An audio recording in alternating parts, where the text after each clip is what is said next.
1199 special launch ഓഫറിൽ ഫ്ലിപ്കാർട്ടിൽ നിന്ന് വാങ്ങിച്ച ഏറ്റവും ലേറ്റസ്റ്റ് ആയിട്ടുള്ള ഡിസോയുടെ ഒരു നെക്ക് ബാൻഡ് ആണ് ഡിസോ വയർലെസ് ആക്റ്റീവ്. അപ്പോൾ ഈ ഒരു വീഡിയോ പൂർണ്ണമായും കാണുവാണെങ്കിൽ 1200 രൂപയ്ക്കുള്ളിൽ നിങ്ങളൊരു നെക്ക് ബാൻഡ് വാങ്ങിക്കാൻ ഉദ്ദേശിക്കുന്നെങ്കിൽ ഈ ഒരു ഡിസോ വയർലെസ് ആക്റ്റീവ് വാങ്ങിച്ചാൽ വർത്ത് ബൈങ് ആകുമോ, അല്ലെങ്കിൽ എന്തൊക്കെയാണ് ഈ ഒരു പ്രൊഡക്റ്റിന്റെ സവിശേഷതകൾ മനസ്സിലാകുന്നതാണ്. വീഡിയോയിലേക്ക് കടക്കുന്നതിന് മുന്നേ നമ്മുടെ ചാനൽ ആദ്യമായിട്ടാണ് കാണുന്നതെങ്കിൽ ഒന്ന് സബ്സ്ക്രൈബ് ചെയ്യാൻ കൺസിഡർ ചെയ്യുക. കൂടാതെ വീഡിയോ ഇഷ്ടപ്പെടുവാണെങ്കിൽ ഫാമിലിയായിട്ടും ഫ്രണ്ട്സോടെ ജസ്റ്റ് ഷെയർ ചെയ്ത് ചാനൽ ഒന്ന് സപ്പോർട്ട് ചെയ്യുക. അപ്പോൾ ഇതാണ് നമ്മുടെ ബോക്സ് എന്ന് പറയുന്നത്. ഏറ്റവും മുന്നിലായിട്ട് ഡിസോ വയർലെസ് ആക്റ്റീവ് എന്നും കൂടാതെ പ്രോഡക്റ്റിന്റെ ഫോട്ടോയും കാണാം. വലതുവശത്ത് കുറച്ച് കാര്യങ്ങൾ ഹൈലൈറ്റ് ആയിട്ട് എഴുതിയിട്ടുണ്ട്. ഇതൊക്കെ തന്നെ വീഡിയോയിൽ പൂർണ്ണമായും പറഞ്ഞിട്ട് ഇപ്പോൾ അങ്ങോട്ട് പറയുന്നില്ല. പറയുന്നത് നോക്കുകയാണെങ്കിൽ month and year of import എന്ന് പറയുന്നത് ജൂൺ 2022. മാക്സിമം റീറ്റെയിൽ പ്രൈസ് ഇവിടെ കൊടുത്തിരിക്കുന്നത് 2499 ആണ്. എന്നാൽ ഞാൻ നേരത്തെ പറഞ്ഞ പോലെ ഒരു 1199 നമുക്കിപ്പോൾ കിട്ടുന്നത്. എൻ്റെ കയ്യിലിരിക്കുന്നത് ബ്ലാക്ക് കളറാണ്. ഇതല്ലാണ്ട് ഗ്രേ, ബ്ലൂ എന്നിങ്ങനെ മറ്റ് കളേഴ്സിൽ 3 കളേഴ്സിലാണ്. ഏതിനാണെങ്കിലും ഈ ഒരു റേറ്റൊക്കെ തന്നെയാണ്. ബോക്സ് ഓപ്പൺ ചെയ്യുമ്പോഴത്തേക്ക് ഇതേ 2 ഡിഫറൻറ്റ് സൈസസിലുള്ള ഇയർ ടിപ്സുകളുണ്ട്. കൂടാതെ ഒരു യൂസർ ഗൈഡും അതുപോലെ തന്നെ ടൈപ്പ് സി കേബിളും ഉണ്ട്. അപ്പോൾ ഇനി നെക്ക് ബാൻഡിലേക്ക് വരുവാണെങ്കിൽ അപ്പോൾ ഇതാണ് നമ്മുടെ ഡിസോ വയർലെസ് ആക്റ്റീവ്. എന്തായാലും ഫിസിക്കലി നോക്കുവാണെങ്കിൽ നമ്മുടെ ഡിസോ വയർലെസ് പവർ, ഡിസോ വയർലെസ് ആക്റ്റീവ് ഇത് മൂന്നും ഒരേപോലെ തന്നെയാണ് ഷേപ്പിന്റെ കാര്യത്തിൽ. എന്നാൽ ഇത് ഏതാണെന്ന് തിരിച്ചറിയുന്നത് ഈ കമ്പാർട്ട്മെന്റ്സിലുള്ള ആ ഒരു ടെക്സ്ചർ മാത്രമാണ്. ഇവിടേക്ക് വന്നപ്പോഴത്തേക്ക് ആ ഒരു ലേസർ എൻക്രേവ്ഡ് ടെക്സ്ചർ ആണ്. കൂടാതെ ഡിസോ വയർലെസ് പവറിലേക്ക് വരുവാണെങ്കിൽ ഒരു ഹണി ഹൈവ് ടെക്സ്ചർ ആണ്. നമ്മുടെ ഡിസോ വയർലെസ്സിലാണെങ്കിൽ പ്ലെയിൻ ടെക്സ്ചർ ആണ്. ഇങ്ങനെയാണ് നമുക്ക് ഏതാണ് പ്രോഡക്റ്റ് എന്ന് മനസ്സിലാക്കാൻ പറ്റുക. അല്ലാണ്ട് വേറൊരു വ്യത്യാസവും ഇവിടെ കാണുന്നില്ല. ഏറ്റവും മുകളിലായിട്ട് കാണാൻ സാധിക്കുന്ന ഒരു സോഫ്റ്റ് മീഡിയം സിലിക്കൺ മെറ്റീരിയൽ കൊണ്ട് നിർമ്മിച്ചിരിക്കുന്ന ഒരു ഭാഗമാണ്. കൂടാതെ ഉള്ളിലൂടെ ഒരു മെറ്റൽ റോഡ് ഇങ്ങനെ പോയിട്ടുള്ളത് ഫീൽ ചെയ്യുന്നുണ്ട്. കൂടാതെ കമ്പാർട്ട്മെന്റ്സിലേക്ക് വരുവാണെങ്കിൽ അത്യാവശ്യം നല്ല ക്വാളിറ്റി ഉള്ള കമ്പാർട്ട്മെന്റാണ്. പ്ലാസ്റ്റിക് മെറ്റീരിയൽ കൊണ്ടാണ് നിർമ്മിച്ചിരിക്കുന്നത്. റിയൽമി ബഡ്സ് വയർലെസ് 2S ഉണ്ടല്ലോ, അതിനേക്കാളും കുറച്ചുകൂടി ക്വാളിറ്റി ഫീൽ ചെയ്യുന്നുണ്ട് ഇവിടെ നമ്മുടെ ആ ഒരു കമ്പാർട്ട്മെന്റ്സുകളിൽ പിടിക്കുന്ന സമയത്ത്. വലതുവശത്താണ് കൺട്രോൾ പാനൽസ്. ഏറ്റവും മുകളിലായിട്ട് പ്ലസ് ബട്ടണും മൈനസ് ബട്ടണും ഉണ്ട്. അതുപോലെ തന്നെ MFB സെപ്പറേറ്റഡ് കൊടുത്തിട്ടുണ്ട്. കൂടാതെ തൊട്ട് താഴെയായിട്ട് LED ഇൻഡിക്കേറ്റർ ഉണ്ട്. സൈഡിലായിട്ട് ടൈപ്പ് സി പോർട്ടും ഉണ്ട്. കൂടാതെ ഇടതുവശത്ത് നോക്കുവാണെങ്കിൽ ഇവിടെ ഡിസോയുടെ ലോഗോ ഉണ്ട്. ഇവിടെയാണ് നമ്മുടെ ബാറ്ററി കമ്പാർട്ട്മെന്റ് എന്ന് പറയുന്നത്. ഇനി താഴേക്ക് വരുമ്പോഴത്തേക്ക് ഇയർബഡുമായിട്ട് കണക്ട് ചെയ്യുന്ന വയേഴ്സ് നോക്കുവാണെങ്കിൽ മറ്റുള്ള ഡിസോ റിയൽമി പ്രോഡക്റ്റുകളിലുള്ള അതേ ക്വാളിറ്റിയിൽ തന്നെയാണ്. കുറേ പേര് ഇതിന് കംപ്ലൈന്റ് പറയുന്നുണ്ട്. എന്തായാലും എന്നെ സംബന്ധിച്ചിടത്തോളം ഞാൻ ഡിസോ വയർലെസ്സും അതുപോലെ തന്നെ റിയൽമി ബഡ്സ് വയർലെസ് 2 നിയോയും അതുപോലെ തന്നെ റിയൽമി ബഡ്സ് വയർലെസ്സും ഒക്കെ ഉപയോഗിച്ചിട്ടുണ്ട്. റിയൽമി ബഡ്സ് വയർലെസ് ഒരു 1.5-2 വർഷത്തിനുള്ളിലാണ് ഈ ഒരു വയറിന്റെ ഇവിടെ നമ്മുടെ ഈ ഒരു ടിപ്പിന്റെ ഭാഗത്ത് കംപ്ലൈന്റ് ആയത്. അല്ലാണ്ട് മറ്റുള്ളതൊക്കെ തന്നെ ഇതുവരെ അങ്ങനെ വലിയ കംപ്ലൈന്റ് വന്നിട്ടില്ല. നമ്മൾ റഫ് യൂസ് ചെയ്യുമ്പോഴായിരിക്കും ചിലപ്പോൾ കൂടുതലായിട്ട് വരുന്നത്. എന്നെ സംബന്ധിച്ചുള്ള ഞാൻ അങ്ങനെ കൂടുതൽ ഇതൊന്നും ഉപയോഗിക്കാത്തതുകൊണ്ട് അങ്ങനെ പെട്ടെന്ന് എനിക്കൊന്നും പറയാനും പറ്റത്തില്ല. എന്തായാലും ഇയർബഡുകളിലേക്ക് വരുവാണെങ്കിൽ വളരെ മനോഹരമായിട്ടുള്ള സെയിം നമ്മുടെ ഡിസോ റിയൽമി ആ ഒരു ടിപ്പിക്കൽ ഡിസൈൻ തന്നെയാണ്. വലിയ വ്യത്യാസമില്ല. എന്നാൽ ഇവിടെ വ്യത്യാസം എന്ന് വെച്ചാൽ ദേ ഇവിടുത്തെ ബാക്കിൽ കാണുന്ന ഈ ഒരു ഡയമണ്ട് ഗ്രിഡ് ടെക്സ്ചർ ആണ്. പൊതുവെ ഡിസോ വയർലെസ് മുതൽ ഇങ്ങോട്ട് ഡിസോ വയർലെസ് ഡാഷ് വരെ നിങ്ങൾ ഏതെടുത്താലും അതിലെല്ലാം തന്നെ അവരുടെ ഒരു ടിപ്പിക്കൽ ഡിസൈൻ ഉണ്ടായിരുന്നല്ലോ, അതായിരുന്നു. എന്നാൽ ഇവിടേക്ക് വന്നപ്പോഴത്തേക്ക് അത്യാവശ്യം നല്ല രസമുണ്ട് ഈ ഒരു ഡയമണ്ട് ഗ്രിഡ് ടെക്സ്ചർ കാണാനായിട്ട്. കൂടാതെ ഇതിനകത്ത് ക്ലിപ്പ് അപ്പാർട്ട് എന്ന് പറയുന്ന സംഭവമുണ്ട്. അതായത് നമ്മൾ ഇയർബഡുകൾ ഡിറ്റാച്ച് ചെയ്യുമ്പോഴത്തേക്ക് നമ്മൾ ഏതിലാണോ ഓൾറെഡി പെയർ ചെയ്തിരിക്കുന്നത് അതിലേക്ക് റീകണക്ട് ആവും. അറ്റാച്ച് ചെയ്യുമ്പോഴത്തേക്ക് എന്താ പറയുക ഡിസ്കണക്ട് ആവും. അതായത് പവർ ഓൺ ഓഫ് ബട്ടൺ നമുക്ക് MFBയെ ആശ്രയിക്കേണ്ട ആവശ്യമില്ല. ഇങ്ങനെ ഡിറ്റാച്ച് ചെയ്യുക, അതുപോലെ തന്നെ അറ്റാച്ച് ചെയ്യുമ്പോഴത്തേക്ക് ഓൺ ഓഫ് ആവുന്നുണ്ട്. കൂടാതെ നമ്മൾ ആ ഒരു റിയൽമി ലിങ്ക് ആപ്പിൽ പോയിട്ട് കോൾ അറ്റൻഡ് ചെയ്യുന്ന ഒരു ഓപ്ഷൻ ഓൺ ആക്കിയിട്ട് കഴിഞ്ഞാൽ നമ്മൾ കോൾ വരുന്ന സമയത്ത് ഇതൊന്ന് ഡിറ്റാച്ച് ചെയ്ത് കൊടുത്താൽ മതി. അപ്പോഴേ കോൾ അങ്ങോട്ട് അറ്റൻഡ് ചെയ്യാൻ സാധിക്കുന്നതാണ്. എന്തായാലും അതൊക്കെ തന്നെ ആ ഒരു റിയൽമി ലിങ്ക് ആപ്പ് പരിചയപ്പെടുന്നപ്പോഴത്തേക്ക് ഞാൻ പറഞ്ഞുതരാം. ഇനി 11.2mm ബേസ് ബൂസ്റ്റ് പ്ലസ് ഡ്രൈവേഴ്സോട് കൂടിയിട്ടാണ് ഈ 2 ഇയർബഡുകൾ നമുക്ക് ലഭ്യമാകുക. 11.2mm ആയതുകൊണ്ട് അത്യാവശ്യം എൻഹാൻസ്ഡ് ആണെന്നുള്ളതിലും യാതൊരു സംശയവുമില്ല. കൂടാതെ ബാറ്ററി സൈഡിലേക്ക് വരുവാണെങ്കിൽ എത്ര mAh ബാറ്ററി കപ്പാസിറ്റി ആണെന്ന് എവിടെയും തന്നെ മെൻഷൻ ചെയ്തിട്ടില്ല. പക്ഷേ അപ് ടു 23 hours ആണ് ടോട്ടൽ പ്ലേ ടൈം കിട്ടുക. കൂടാതെ 100% ചാർജ് ആകാനായിട്ട് 2 hours വേണം. അതുപോലെ തന്നെ fast charging technology type C ആയതുകൊണ്ട് തന്നെ ജസ്റ്റ് ഒരു 10 മിനിറ്റ് ചാർജ് കഴിഞ്ഞാൽ 3 മണിക്കൂർ നമുക്ക് ടോട്ടൽ പ്ലേ ടൈം ലഭ്യമാകുന്നതാണ്. ബ്ലൂടൂത്ത് വേർഷൻ എന്ന് പറയുന്നത് 5.3ഉം അതുപോലെ തന്നെ ബ്ലൂടൂത്ത് റേഞ്ച് എന്ന് പറയുന്നത് 10 മീറ്ററുമാണ്. കൂടാതെ IPX4 ആണോ അതല്ല എന്താണെന്ന് തന്നെ എവിടെയും മെൻഷൻ ചെയ്തില്ല. പക്ഷേ സ്പ്ലാഷ് ആൻഡ് സ്വെറ്റ് പ്രൂഫ് എന്ന് എഴുതിയിട്ടുണ്ട്. എനിക്ക് തോന്നുന്നു IPX4 ആയിരിക്കണം. റിയൽമി ബഡ്സ് വയർലെസ് 2Sഉം ഇതും തമ്മിൽ വലിയ വ്യത്യാസമൊന്നും ഇല്ലാണ്ട് ഇവരിത് ആളെ പറ്റിക്കാൻ വേണ്ടിയാണ് ഇങ്ങനെ എഴുതിയിരിക്കുന്നതാണ് എൻ്റെ ഒരു വിശ്വാസം. ഇനി റിയൽമി ലിങ്ക് ആപ്പിൽ ഈ ഒരു പ്രോഡക്റ്റിനെ എങ്ങനെയൊക്കെ കൺട്രോൾ ചെയ്യാൻ പറ്റുമോ നോക്കാം. ആപ്പ് ഇൻസ്റ്റാൾ ചെയ്തിട്ട് ഓപ്പൺ ചെയ്യുമ്പോഴത്തേക്ക് ഇതുപോലത്തെ ഒരു ഇന്റർഫേസ് ആണ് നിങ്ങൾക്ക് കാണാൻ സാധിക്കുന്നത്. ഇതിൽ കണ്ടോ അതായത് നമുക്ക് ഡിസോ വയർലെസ് ആക്റ്റീവ് ഇവിടെ കാണാൻ പറ്റും. അത് ഞാൻ ജസ്റ്റ് ഒന്ന് ഓപ്പൺ ചെയ്യുമ്പോഴത്തേക്ക് കണക്റ്റഡ് ആണ്. 90% ബാറ്ററി ഉണ്ടെന്ന് കാണിക്കുന്നുണ്ട്. കൂടാതെ 3 EQ modes, base boost plus, balanced, bright. Base boost plus പേര് പോലെ തന്നെ ബേസ് കുറച്ച് ഡോമിനേറ്റഡ് ആയിട്ട് കിട്ടും. ബാലൻസ് എന്ന് പറയുമ്പോഴത്തേക്ക് അതും ആ ഒരു പേര് പോലെ തന്നെ മ്യൂസിക്, ബേസും അതുപോലെ തന്നെ ട്രിബിളും എല്ലാം കൂടെ വെച്ചിട്ട് ബാലൻസ്ഡ് ആയിട്ടുള്ള ഔട്ട്പുട്ട് കിട്ടും. കൂടാതെ ബ്രൈറ്റ് എന്ന് പറയുന്നത് വോക്കൽ ഡോമിനേറ്റർ കിട്ടും. വോളിയം എൻഹാൻസർ നമുക്കിത് ഇവിടെ വന്നിട്ട് ഓണും ഓഫും ഒക്കെ ആക്കാം. ഓൺ ആക്കി കഴിഞ്ഞാൽ നമുക്കൊരു 50% പാട്ട് കേട്ടാൽ പോലും ഒരു 80 അല്ലെങ്കിൽ 80 എബോവ്% നമ്മൾ പാട്ട് കേൾക്കുന്ന ഒരു ഫീൽ ഉണ്ടാവും. കൂടാതെ 88 ms ആയിരിക്കാം ലോ ലേറ്റൻസി മോഡ്, എവിടെയും തന്നെ മെൻഷൻ ചെയ്തിട്ടില്ല. എന്നാലും എനിക്ക് തോന്നുന്നു 88 ms ആയിരിക്കാം അല്ലെങ്കിൽ 110, ഇതിൽ ഏതെങ്കിലും ഒരു സംഭവം ആയിരിക്കും.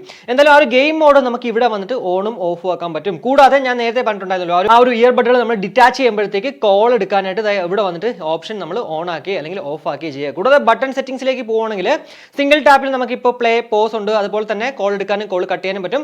നെക്സ്റ്റ് ട്രാക്ക് ഡബിൾ ടാപ്പ് ചെയ്യുമ്പോഴത്തേക്ക് വരും. അതുപോലെ തന്നെ ട്രിപ്പിൾ ടാപ്പ് ചെയ്യണമെങ്കിൽ ഗെയിം മോഡാണ്. Touch and hold voice assistance ആണ്. നിങ്ങൾക്ക് ഈ ഒരു ടച്ച് ആൻഡ് ഹോൾഡ് വേണമെങ്കിൽ പ്രീവിയസിലേക്ക് ആക്കാം. ഇനി അതല്ല ട്രിപ്പിൾ ടാപ്പ് നിങ്ങൾക്ക് വേണമെങ്കിൽ പ്രീവിയസ് ട്രാക്കിലേക്ക് കൊടുക്കാം. ഏതാണെന്ന് വെച്ചാൽ നിങ്ങൾക്ക് ആ ഒരു ബേസിക് ബട്ടൺ കൺട്രോൾസ് ഇവിടെ വന്നിട്ട് അങ്ങോട്ട് ചേഞ്ച് ചെയ്യാൻ സാധിക്കുന്നതാണ്. അപ്പോൾ ഇതാണ് നമുക്ക് ആ ബേസിക് ആയിട്ട് ഈ ഒരു റിയൽമി ലിങ്ക് ആപ്പിൽ കാണാൻ സാധിക്കുന്ന കുറച്ച് കാര്യങ്ങൾ എന്ന് പറഞ്ഞത്. ഇനി വെയറിംഗ് കംഫർട്ടിലേക്ക് വരുവാണെങ്കിൽ ഞാൻ പൊതുവേ ഈ ഒരു റിയൽമി ഡിസോ വയർലെസ്സുകളിൽ പറയുന്ന അതേ സെയിം ഡയലോഗ് തന്നെയാണ് എനിക്ക് ഇവിടെയും പറയാനുള്ളത്. ആ ഒരു കംഫർട്ടിന്റെ കാര്യത്തിൽ നല്ല പെർഫെക്റ്റ് കംഫർട്ടാണ്. എന്നെ സംബന്ധിച്ചിടത്തോളം എനിക്ക് ഏറ്റവും കൂടുതൽ പെർഫെക്റ്റ് ആയിട്ട് ഒരു കംഫർട്ടിന്റെ കാര്യം പറയാൻ പറ്റുന്നത് റിയൽമി ബഡ്സ് യൂസ് ചെയ്യുന്ന സമയത്ത് തന്നെയാണ്. സോ അതുകൊണ്ടാണ് ഇതൊരു 10 മണിക്കൂർ എന്നുള്ളതല്ല, 20 മണിക്കൂർ ഇങ്ങനെ ചെവിയിൽ വെച്ചാലും ഒരു ഇയർ പെയിനോ അല്ലെങ്കിൽ ആ ഒരു ഡിസ്കംഫർട്ടോ ഉണ്ടാവത്തില്ല. പാസീവ് നോയിസ് ക്യാൻസലേഷനെ തന്നെ നല്ല രീതിക്ക് വർക്കൗട്ട് ആവുന്നുണ്ട്. ഈ ഒരു സാധനം അങ്ങോട്ട് ചെവിയിൽ വെക്കുമ്പോഴത്തേക്ക് ഒരു ഹെവിനെസ് ഫീൽ സത്യം പറഞ്ഞാൽ ഇതങ്ങോട്ട് വെക്കുമ്പോഴത്തേക്ക് എനിക്ക് പൊതുവെ ഇതുവരെ അങ്ങോട്ട് ഉണ്ടായിട്ടില്ല. അതുകൊണ്ടാണ് ഞാനിങ്ങനെ എപ്പോഴും ഇങ്ങനെ ആ ഒരു കംഫർട്ടിന്റെ കാര്യം ഇങ്ങനെ എടുത്തെടുത്ത് പറഞ്ഞുകൊണ്ടിരിക്കുന്നത് ഈ ഡിസോ വയർലെസ് അല്ലെങ്കിൽ ആ ഒരു റിയൽമി വയർലെസ് പ്രോഡക്റ്റുകളിൽ. ഇപ്പോൾ നമ്മൾ കേട്ടുകൊണ്ടിരിക്കുന്നത് ഡിസോ വയർലെസ് ആക്റ്റീവിൽ നിന്നും ലഭ്യമാകുന്ന ആ ഒരു മൈക്ക് ക്വാളിറ്റിയാണ്. ഇൻടോറിനകത്ത് ഞാൻ നോർമലിയാണ് സംസാരിക്കുന്നത്. AI നോയിസ് ക്യാൻസലേഷൻ ഒക്കെ ഇതിനകത്തുണ്ട്. എന്തായാലും ഒരാള് കഴിഞ്ഞ ദിവസം നമ്മുടെ ചാനലിൽ ഒരു കമന്റ് ഇട്ടിട്ടുണ്ടായിരുന്നു, ഡിസോ വയർലെസ് ആക്റ്റീവിന്റെ മൈക്ക് ക്വാളിറ്റി കൊള്ളത്തില്ല, ബാക്കിയെല്ലാം ഓക്കെ എന്നുള്ളത്. എന്തായാലും നിങ്ങൾ ഒരാളെ വിളിക്കുമ്പോഴത്തേക്ക് ഈ ഒരു പ്രോഡക്റ്റ് ഉള്ള ഔട്ട്പുട്ട് എന്ന് പറയുന്നത് ഇപ്പോൾ നിങ്ങൾ കേട്ടുകൊണ്ടിരിക്കുന്നതാണ്. ഡിസോ വയർലെസ് ആക്റ്റീവ് 1190 വാങ്ങിച്ചാൽ മൈക്ക് ക്വാളിറ്റിയുടെ കാര്യം വെച്ച് നോക്കുമ്പോഴത്തേക്ക് വർത്ത് ബൈങ് ആകണോ? എന്താണ് നിങ്ങൾക്ക് തോന്നുന്നത്? അത് വീഡിയോയുടെ കമന്റ് ആയിട്ട് രേഖപ്പെടുത്തുക.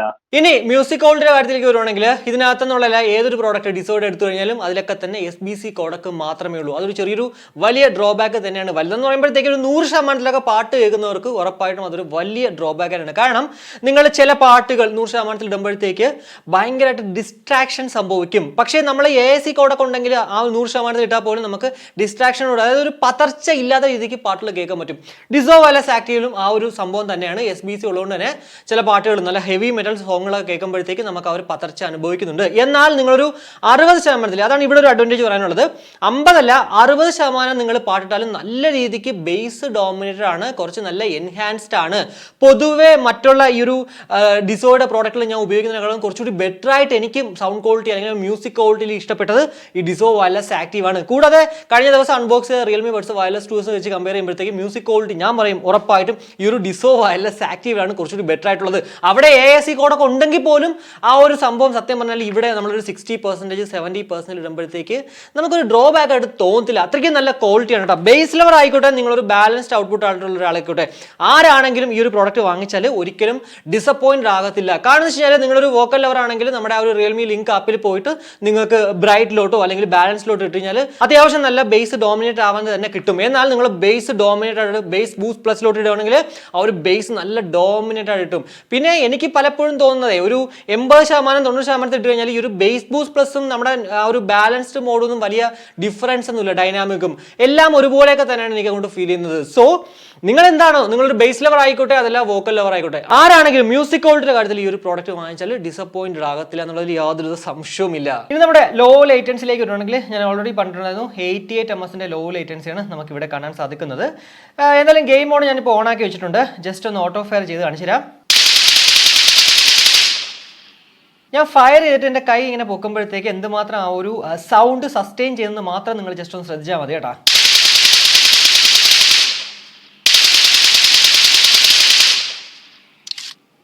അത്യാവശ്യം നല്ല രീതിക്ക് തന്നെ വർക്കൗട്ട് ആവുന്നുണ്ട്. ഇനി ഒരു സിംഗിൾ ടാപ്പ് നമുക്ക് ജസ്റ്റ് ഒന്ന് നോക്കാം.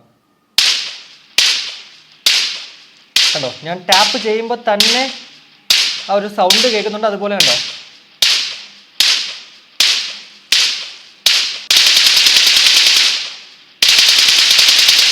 എന്തായാലും ഈ ഒരു ലോ ലേറ്റൻസി അത് 110 ആയാലും 88 ആയാലും അതൊക്കെ തന്നെ നമ്മൾ ഗെയിം കളിക്കുന്നെങ്കിൽ മാത്രമേ ബോധർ ചെയ്യേണ്ട ആവശ്യമുള്ളൂ. അതർവൈസ് നിങ്ങൾ ഈ ഒരു പ്രൊഡക്റ്റ് വീഡിയോ കാണാൻ വേണ്ടി ഒക്കെ അല്ലെങ്കിൽ ആ ഒരു പാട്ട് കേൾക്കാനും കോളിങ്ങിനൊക്കെ ആണെങ്കിൽ ഉറപ്പായിട്ടും ഇത് നമ്മൾ ഓൺ ആക്കാൻ പോകുന്നില്ല. കാരണം വെച്ചാൽ നമ്മൾ ഈ ഒരു ഗെയിം മോഡ് ഓൺ ആക്കിയില്ലെങ്കിൽ നമുക്ക് യൂട്യൂബിലായിക്കോട്ടെ, അതല്ല ഇന്റേണൽ പ്ലെയറിലായിക്കോട്ടെ, എക്സ്റ്റേണൽ പ്ലെയറിലായിക്കോട്ടെ, എല്ലാം നല്ല പെർഫെക്റ്റ് ആയിട്ട് അത്യാവശ്യം നല്ല ലിപ്സിംഗ് ഒക്കെ വന്നിട്ട് തന്നെ നമുക്ക് വീഡിയോസ് ഒക്കെ കാണാൻ പറ്റുന്നുള്ളൂ. സോ ആ ഒരു സംഭവത്തിൽ നമ്മൾ പോവേണ്ട ആവശ്യമേ ഇല്ല. അപ്പോൾ ഇതൊക്കെയാണ് നമുക്ക് ബേസിക് ആയിട്ടൊരു ഡിസോ വയർലെസ് ആക്റ്റീവിനെ കുറിച്ച് പറയാൻ പറ്റുന്ന കുറച്ച് കാര്യങ്ങൾ എന്ന് പറയുന്നത്.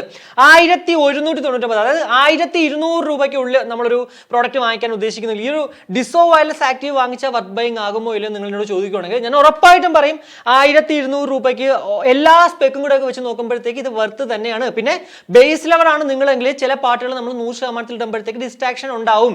പക്ഷേ നിങ്ങളൊരു വോക്കൽ ലെവർ ആയിക്കോട്ടെ, അത് 100% ഇട്ട് കേട്ടാലും ആ ഒരു ഡിസ്ട്രാക്ഷൻസ് ഉണ്ടാവത്തില്ല. ബേസ് ബൂസ്റ്റ് പ്ലസ് എന്ന് പറഞ്ഞൊരു മോഡിൽ ഇടുമ്പോഴാണ് ആ ഒരു ഡിസ്ട്രാക്ഷൻ സംഭവിക്കുക 100%. അത് എല്ലാ പാട്ടുകളും ഇല്ല, ചില പാട്ടുകൾ മാത്രം. എനിക്ക് സത്യം പറഞ്ഞാൽ പെർഫെക്റ്റ് ആയിട്ട് തോന്നിയ ഒരു 60 to 70% ഇട്ടപ്പോൾ തന്നെ നല്ല ബേസ് ഡോമിനേറ്റഡ് ആയിരുന്നു, നല്ല ക്വാളിറ്റി ആയിരുന്നു. സത്യം പറഞ്ഞാൽ ഡിസോ വയർലെസ് ആക്റ്റീവ് ആണ്. എനിക്ക് ആ ഒരു ഡിസോ സീരീസിലുള്ള എല്ലാ നെക്ക് ബാൻഡുകളുടെ അൺബോക്സിംഗ് നമ്മൾ ചെയ്തിട്ടുണ്ട്, ഞാൻ കേട്ടുകൊണ്ട്. അപ്പോൾ കുറച്ച് കൂടുതലായിട്ട് എക്സ്പീരിയൻസ്, ആ ഒരു പ്രീമിയം ക്വാളിറ്റി എനിക്ക് ഫീൽ ചെയ്ത് ഈ ഒരു ഡിസോ വയർലെസ് ആക്റ്റീവ് ആണ്. എനിക്ക് തോന്നുന്നത് നമ്മുടെ റിയൽമി ബഡ്സ് വയർലെസ് 2s ഉണ്ടല്ലോ, അതിനേക്കാളും കുറച്ച് ബെറ്റർ. അതിനകത്ത് AAC കോഡൊക്കെ ഉണ്ടെന്നേ ഉള്ളൂ. ഒരു 100 രൂപ കൂടി എക്സ്ട്രാ കൊടുക്കണം അവിടെ. എന്നാൽ 100 രൂപ കൂടി കുറച്ചിട്ട് നമുക്ക് 1200 രൂപയ്ക്ക് ഇത് വാങ്ങിക്കാൻ പറ്റുന്നുള്ളൊരു അഡ്വാൻറ്റേജ് തന്നെയാണ്. നിങ്ങൾ മ്യൂസിക്കിൽ ബേസ് ലെവർ അല്ല, നിങ്ങൾ വോക്കൽ ലെവർ ആണെങ്കിൽ ഉറപ്പായിട്ട് 100 രൂപ നിങ്ങൾക്ക് ലാഭിക്കാം ഈ ഒരു ഡിസോ വയർലെസ് ആക്റ്റീവ് വാങ്ങിക്കുന്നതിലൂടെ. ഇനി അതല്ല നിങ്ങൾ ബേസ് ലെവർ ആണെങ്കിലും 80%, 90% നിങ്ങൾ പാട്ട് കേട്ടാൽ പോലും ഒരിക്കലും ഇത് ഡിസപ്പോയിന്റഡ് ആവത്തില്ല. നല്ല പെർഫെക്റ്റ് ഔട്ട്പുട്ട് തന്നെയാണ്. എന്തായാലും ഈ ഒരു വീഡിയോയിലൂടെ ഡിസോ വയർലെസ് ആക്റ്റീവിനെ കുറിച്ചുള്ള ഏകദേശം ധാരണ നിങ്ങൾക്ക് ലഭ്യമായി എന്ന് വിശ്വസിക്കുന്നു. ഈ ഒരു വീഡിയോ ഇഷ്ടപ്പെടുന്ന നമ്മുടെ ഫാമിലിയായിട്ടും ഫ്രണ്ട്സോടെ ജസ്റ്റ് ഷെയർ ചെയ്യുക, കൂടുതൽ ലൈക്ക് ചെയ്യാനും കമന്റ് ചെയ്യാനും മറക്കണ്ട. സബ്സ്ക്രൈബ് ചെയ്തില്ലെങ്കിൽ ഉറപ്പായിട്ടും സബ്സ്ക്രൈബ് ചെയ്യുക. അപ്പോൾ മറ്റൊരു വീഡിയോ കാണുമ്പോഴേക്കും ബൈ.